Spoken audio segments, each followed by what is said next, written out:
Ever order an Uber or a Lyft and wonder how the app landed on your price? A new Consumer Reports investigation found that someone standing right next to you requesting the same ride at the same time could be shown a very different price, and most riders would never know.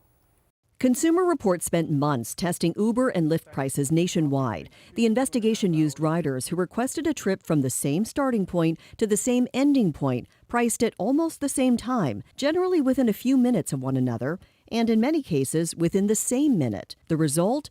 Many riders saw very different prices. We had about 175 people from across the country look at different prices for the same ride at the same time. People do get different prices for essentially the same ride. In a test near Florida's Gulf Coast, two riders looked up the same ride between two towns at the same time.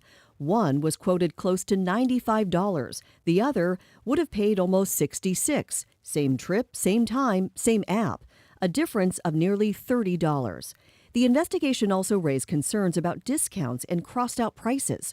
Consumer Reports found that in some cases, the higher original price did not appear to be a real starting price, meaning riders may think they're getting a deal when they're not. Where you might see a ride discounted from $80 down to $60, that's not a real discount. That's fictitious pricing.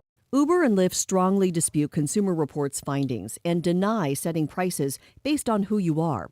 They say the different fares reflect a live marketplace, supply, demand, traffic, weather, and that prices can change by the second.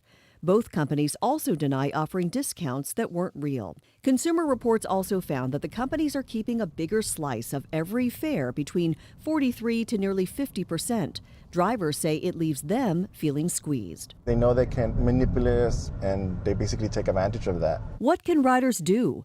Consumer Reports says there are limited options, but it recommends comparing prices between Uber and Lyft before booking, being skeptical of crossed-out discount prices, and considering taxis, public transit, or other options if available.